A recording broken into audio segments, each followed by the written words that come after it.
మీ తాకట్టు బంగారాన్ని విడిపించిన 30 నిమిషాల్లో క్యాష్ ఇవ్వబడును. కొమ్మూరి గోల్డ్. నమస్తే ఉమా గారు. నమస్తే అమ్మా. ఆగస్టు 17న రవి ట్రాన్సిట్ జరగబోతుందని చెప్తున్నారు. ప్రత్యేకించి ఏ రాశిలోకి ట్రాన్సిషన్ జరగబోతుంది, ఏ విధంగా ఉండే అవకాశం ఉంటుంది అంటారు? ద్వాదశ రాశుల వరకు వచ్చే ఫలితాలు ఏంటి? బలాలు పెరిగే అవకాశం ఉందా? ఎటువంటి మార్పులు జరగబోతున్నాయి అంటారు? తప్పనిసరిగా అంటే ఈ రవి ట్రాన్సిట్ అనాలిసిస్ మనం ఒకసారి చూస్తే కనుకమ్మ, రవి అనేటువంటి ఆయన ప్రతి నెలకి ఒకసారి మారుతూ ఉంటారు. అయితే రవి మారినప్పుడల్లా సరే 4 రాశుల వాళ్ళకి రాజయోగాన్ని ఇస్తూ ఉంటారు. దాన్ని రవి రాజయోగంగా మనం పిలుస్తూ ఉంటాం. మిగతా రాశుల వాళ్ళకి కొంతమందికి యావరేజ్గా, కొన్ని రాశుల వాళ్ళకేమో కొంచెం ఇబ్బందికరమైన పరిస్థితులు, అష్టమ రవి దోషము, అర్ధాష్టమ రవి దోషము, ఇలాంటివన్నీ కూడా కనబడుతూ ఉంటాయని చెప్పొచ్చు. అయితే ఈసారి స్పెషల్ ఏంటి అంటే, రవి అనేటువంటి ఆయన తన ఓన్ సైన్ అయినటువంటి సింహరాశిలోకి అంటే స్వక్షేత్రంలోకి ప్రవేశించబోతున్నారు ఆగస్టు 17వ తారీఖు దగ్గర నుంచి. ఆగస్టు 17వ తారీఖు దగ్గర నుంచి సెప్టెంబర్ 17వ తారీఖు దాకా రవి అనేటువంటి ఆయన సింహరాశిలో ఉండడం అనేటువంటిది చాలా ప్రత్యేకం అండి. దీనివల్ల రవికి కారకత్వాలైనటువంటి ఆ రాజకీయాల్లో పెను మార్పులు సంభవించడం, అంటే పెను మార్పులు అంటే ఏమీ కాదు, మా సెటిల్ అవుతాయి అన్నమాట. అన్నీ కూడా ఇప్పటిదాకా ఉండేటువంటి గొడవలు, ఇబ్బందులు అన్నీ కూడా సెటిల్ అయ్యి ప్రశాంతమైన వాతావరణం అంతా కూడా రాజకీయాల్లో కనబడుతుంది అని చెప్పొచ్చు. అదేవిధంగా బంగారు ధరలు హెచ్చుతగ్గులన్నీ కూడా తీరి ఒక సెటిల్ అయ్యేటువంటి అవకాశం బలంగా కనబడుతుంది అని చెప్పొచ్చు. ఫార్మా ఫీల్డ్ అంతా కూడా గ్రో అవుతుంది, మెడికల్ ఫీల్డ్ అంతా కూడా గ్రో అవుతుంది అని చెప్పొచ్చు. అయితే ముఖ్యంగా ఈ రవి అనేటువంటి ఆయన ఆగస్టు 17వ తారీఖు తర్వాత నుంచి సెప్టెంబర్ 17వ తారీఖు వరకు ఉన్నటువంటి క్రమంలోనే అదే సింహరాశిలో ఆగస్టు 22వ తారీఖు తరువాత నుంచి రవి బుధులు కలిసినటువంటి బుధ ఆదిత్య యోగం పట్టడం కూడా చాలా విశేషం అండి. అది కొన్ని రాశుల వాళ్ళకి అపారమైన రాజయోగాన్ని ప్రసాదిస్తోంది. ఆ సిరీస్ ఆఫ్ వీడియోస్ కూడా ఒకసారి మనం తర్వాత చేద్దామండి. యాజ్ ఆఫ్ ఇప్పటి వరకు రవి అనేటువంటి ఆయన ఎలాంటి ఫలితాలు ద్వాదశ రాశుల వాళ్ళకి శుభ అశుభ ఫలితాలు ఏమేమి ఇస్తారో డీటెయిల్డ్గా మనం అనలైజ్ చేద్దామమ్మా. మిథున రాశి వారికి కనుక మనం చూసుకుంటే రవి ట్రాన్సిట్ వల్ల ఎటువంటి ప్రభావం ఉంటుంది అంటారు? ప్రత్యేకించి ఏ విషయంలో కేర్ఫుల్గా ఉండాలి రాశివారు? తప్పనిసరిగా అమ్మ, మిథున రాశి వాళ్ళకి మనం తీసుకుంటే 3వ స్థానమైనటువంటి సింహరాశిలోకి రవి అనేటువంటి ఆయన వెళ్ళబోతున్నారు. ఆగస్టు 17 దగ్గర నుంచి సెప్టెంబర్ 17 దాకా రవి కేతువుల యొక్క కాంబినేషన్ కంజంక్షన్ 3వ స్థానంలో ఏర్పాటు అవుతోంది. Which is very very favourable condition for మిథున రాశి అండి.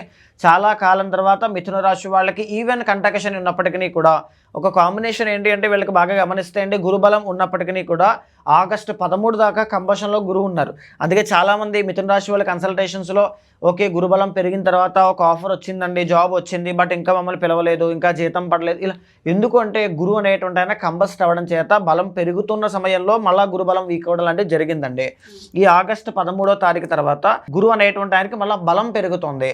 7th and 10th లార్డ్ కాబట్టి కెరీర్ ఆస్పెక్ట్లో, బిజినెస్ ఆస్పెక్ట్లో, మ్యారేజ్, మ్యారిటల్ లైఫ్ ఇలాంటి ఆస్పెక్ట్స్లో, ఇన్వెస్ట్మెంట్స్ ఆస్పెక్ట్లో, పెర్ఫార్మెన్స్ ఆస్పెక్ట్లో కూడా చాలా మంచి growth, cash flow, money flow, savings అన్నీ కూడా చాలా బాగుంటాయి. గురువు అనేటువంటి ఒక పక్క స్ట్రాంగ్ అవుతున్నారండి. అట్ ద సేమ్ టైం 17వ తారీఖున రవి అనేటువంటి ఆయన 3వ స్థానంలోకి ఫేవరబుల్ కండిషన్లోకి, అందులోనూ కూడా స్వక్షేత్రంలోకి వెళ్ళబోతున్నారు. చాలా మంచి కండిషన్ ఇది. ఆల్రెడీ అక్కడ కేతు 3వ స్థానంలో చాలా బాగున్నారు. ఇక్కడ రవి కేతు కాంబినేషన్ కూడా వీళ్ళకి స్వల్ప దోషాన్ని ఇస్తుందే తప్ప, లేదా అసలు దోషాన్ని ఇవ్వదేమో తప్ప దోషం అయితే కాదు. అదేవిధంగా 22వ తారీఖు తర్వాత రవి బుధులు కలిసిన బుధ ఆదిత్య యోగం ఒకటి పడుతోంది. ఇందాక మనం చెప్పుకున్నాం కదండి. ఆ బుధ ఆదిత్య యోగం కూడా మిథున రాశి వాళ్ళకి చాలా అనుకూలంగా ఉంటుంది. ఫ్రమ్ ఆగస్టు 22 దగ్గర నుంచి చాలా అనుకూలంగా ఉంటుంది. దాని మీద కూడా ఒక డీటెయిల్ వీడియోస్ మనం చేద్దామండి. అయితే కరెంట్లీ రవి అనేటువంటి ఆయన 3వ స్థానంలోకి స్వక్షేత్రంలోకి వెళ్ళడం వల్ల వచ్చే బెనిఫిట్స్ ఏంటి అంటే, 3rd హౌస్ ఇండికేట్స్ ఏంటి అంటే communication, 3rd house indicates small travelings, 3rd house indicates marketing, 3rd house indicates మన అంబిషన్, మన పట్టుదల, పరాక్రమం, సిబిలింగ్స్, కొలీగ్స్, కజిన్స్, మన కింద పనిచేసే వాళ్ళు, తర్వాత అట్మాస్ఫియర్, మనం పనిచేసే చోట అట్మాస్ఫియర్, ఇలాంటివన్నీ వస్తాయన్నమాట. అయితే యాక్చువల్లీ ఎవరికైతే మిథున రాశి వాళ్ళకి వారి యొక్క తోబుట్టువులతో కానీ, తోడబుట్టిన వాళ్ళతో కానీ, కొలీగ్స్ కానీ, ఎక్కడైతే పనిచేస్తున్నారో అక్కడ కానీ, వాళ్ళ కింద పనిచేసే వాళ్ళతో కానీ మనస్పర్ధలు, చికాకులు లాంటివి ఉంటాయో, లేదా వాళ్ళ దగ్గర నుంచి వీళ్ళకి రావాల్సిన బెనిఫిట్స్ ఏవైనా, ఫర్ ఎగ్జాంపుల్ అన్నయ్య తమ్ముడు ఆస్తి ఉంది, అన్నయ్య లేదా తమ్ముడు, ఎస్పెషల్లీ 3rd హౌస్ అంటే తమ్ముడు చిన్నవాళ్ళండి, యంగర్ సిబ్లింగ్స్ అనమాట, తమ్ముడు చెల్లి ఇలా వస్తారు. సో ఎల్డర్ సిబ్లింగ్స్ ఎక్కువగా రారు. సో ఇక్కడ ఏంటి అంటే, మా తమ్ముడి దగ్గర నుంచి మాకు ఏదైనా ఆస్తి రావాలి, మా తమ్ముడి దగ్గర నుంచి ఏదైనా ఒక అప్రూవల్ రావాలి, మా తమ్ముడి దగ్గర నుంచి నాకు ఏదైనా ఒక సపోర్ట్ కావాలి, చెల్లి దగ్గర నుంచి సపోర్ట్ కావాలి, ఇలాంటివి ఏమైనా ఉంటే కనుక అవన్నీ కూడా మిథున రాశి వాళ్ళకి సాల్వ్ అయ్యే అవకాశాలు బలంగా కనబడతాయి. ఈవెన్ ఇంకో కొలీగ్స్ దగ్గర నుంచి కూడా, అంటే పనిచేసే చోట వాళ్ళ దగ్గర నుంచి వీళ్ళకి ఏదైనా ఒక రెఫరెన్స్ కావాలి. చూడండి, చాలామంది ఐటీ సెక్టార్లో నువ్వు రిఫర్ చేస్తే నేను షిఫ్ట్ అవ్వాలి, నువ్వు రిఫర్ చేస్తే నేను చాలా గ్రో అవుతాను, ఇలాంటివి అన్నీ ఉంటాయి. సో ఒకరి మీద ఆధారపడేటువంటి ఏదైతే కొలీగ్స్కి సంబంధించిన విషయాల్లో అంతా కూడా మిథున రాశి వాళ్ళకి రాబోయే రోజులంతా చాలా అనుకూలంగా ఉండబోతోంది అని చెప్పొచ్చండి. ఇదే కాకుండా పనిచేసే అట్మాస్ఫియర్లో అందరినీ కూడా ఆకట్టుకోవడం, మీరు అక్కడ ఒక మీ ఆధిక్యత ప్రదర్శించడం, లేకపోతే లీడర్షిప్ క్వాలిటీస్ అన్నీ కూడా మీరు బాగా డెవలప్ అవ్వడం కావచ్చు, మీ కమ్యూనికేషన్ బాగా డెవలప్ అవ్వడం కావచ్చు. ఎప్పటి నుంచో నేను ఫర్ ఎగ్జాంపుల్ బెంగళూరు వెళ్ళాలి అనుకుంటున్నాను, లేకపోతే ఫారెన్ ట్రావెల్స్ చేయాలి అనుకుంటున్నాను, లేకపోతే ఫర్ ఎగ్జాంపుల్ ఎక్కడికో వెళ్ళాలనుకుంటున్నాను, వెళ్ళలేకపోతున్నాను, వెళ్తానా లేదా, ఆ ట్రావెలింగ్స్ నాకు ఉన్నాయా లేదా, ఇది నా చిన్ననాటి కల, ఇలాంటివి ఉంటాయి. అలాంటి స్మాల్ ట్రావెలింగ్స్, అలాంటి లాంగ్ ట్రిప్స్ కాదండి, third house indicate small travelings అనమాట. ఇలాంటి చిన్న చిన్న ప్రయాణాలు చేసేటువంటివి, లేదా చిరు వ్యాపారస్తులు, చేతి వృత్తి వ్యాపారం చేసేవాళ్ళు. చూడండి, చాలామందికి ఎంత గొప్ప స్థాయిలో ఉన్నప్పటికీ కూడా వాళ్ళ యొక్క ఆర్టిస్టిక్ టాలెంట్స్ అనేటువంటి వాళ్ళు వదులుకోరు. అంటే వాళ్ళ యొక్క పెయింటింగ్స్ కానీ, ఆర్టిస్ట్ కానీ, లేకపోతే వాళ్ళకు ఉండేటువంటి బొటీక్స్కి సంబంధించిన విషయాల్లో కానీ, అంటే వాళ్ళు హ్యాండ్ మేడ్ చేసేటువంటివన్నీ కూడా వాళ్ళకి చాలా టాలెంట్స్ ఉంటాయి, క్రియేటివ్ హ్యాండీక్రాఫ్ట్స్ అంటే ఉంటుంది అలా అనమాట. సో అలాంటి చేతి వృత్తి వ్యాపారం చేసుకునే వాళ్ళకి చాలా అనుకూలంగా ఉంటుంది, చిరు వ్యాపారస్తులకి చాలా బాగుంటుంది అని చెప్పొచ్చు. ఈ మాసంలో మిథున రాశి వాళ్ళకి ప్యాషన్ బాగా డెవలప్ అవుతుంది, అంబిషియస్గా ఇంకా మారుతారని చెప్పొచ్చు. నేను సాధించాలి, చేయాలనే పరాక్రమ స్థానం చాలా బలంగా అవుతుంది. సో పట్టుదల విపరీతంగా పెరిగి అనుకున్న గమ్యాన్ని సాధిస్తారు అని చెప్పొచ్చు. కాన్ఫిడెన్స్ లెవెల్స్ చాలా బాగుంటాయి, లీడర్షిప్ క్వాలిటీస్ చాలా బాగుంటాయి, కమాండింగ్ పవర్ చాలా బాగుంటుంది, అన్నీ కూడా చాలా అనుకూలంగా ఉంటాయి. ఇదే విధంగా రవి అనేటువంటి ఆయన రాజకీయాల్లో అభివృద్ధిస్తారు. సో మిథున రాశి వాళ్ళు ఎవరైనా సరే రాజకీయాల్లో ఉన్నటువంటి వారైతే పదవి యోగం పడుతుంది, అధికార యోగం పడుతుంది, గౌరవ మర్యాదలు పెరుగుతాయి, నేమ్ అండ్ ఫేమ్ బాగా డెవలప్ అవుతాయి. ఇదే కాకుండా ఫార్మా ఫీల్డ్లో ఉండేటువంటి వాళ్ళు, జ్యువెలరీ వ్యాపారం చేసేటువంటి వాళ్ళు, హెల్త్ కేర్ డిపార్ట్మెంట్ డాక్టర్స్ కానీ, వీళ్ళకి కూడా చాలా అనుకూలమైన భవిష్యత్తు రాబోయేటువంటి నెల రోజుల్లో చాలా అనుకూలంగా ఉంటుంది. 1 day 1 minute చాలండి ఒక డెసిషన్ తీసుకోవడానికి, ఒక ఐడియా పుట్టడానికి, ఒక థాట్ జనరేట్ అవ్వడానికి. సో ఆ 1 monthలో చాలా చేంజెస్ అనేవి కలగబోతున్నాయి. ఎస్పెషల్లీ ఆగస్ట్ ఎండ్లో మిథున రాశి వాళ్ళకైతే రాజయోగము అనేది ఉంది. బుధ ఆదిత్య యోగం, రవి చాలా బలంగా ఉన్నారు, గురువు చాలా బలంగా ఉన్నారు, ఎక్స్ట్రాడినరీగా కనబడుతుంది.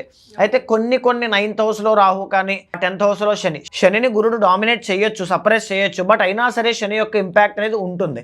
కెరీర్ పరంగా ఎక్కడో ఒక చిన్న సాటిస్ఫాక్షన్ లేకపోవడం, ట్రై చేస్తున్నాను కానీ ఇంకా రావాలా, ₹1,00,000 వచ్చాయి, నేను 1,50,000 ఎక్స్పెక్ట్ చేశా, లేకపోతే చాలా క్లయింట్స్ నా దగ్గరకు వచ్చిన వాళ్ళు మిథున రాశి వాళ్ళు సమ్ రెమెడీస్ చేసిన తర్వాత అస్సలు జాబ్ లేని వాళ్ళకి 2 jobs వచ్చి ఒక కారు కూడా కొన్న తర్వాత జీతం పెరుగుతుంది అనుకున్నానండి. ఇంకా అంటే ఎక్కడో ఇంకా సాటిస్ఫాక్షన్ లేకపోవడం, అది గ్రహాల యొక్క ఎఫెక్ట్ అండి, బికాస్ ఆఫ్ మిథున రాశి కంటక శని వల్ల.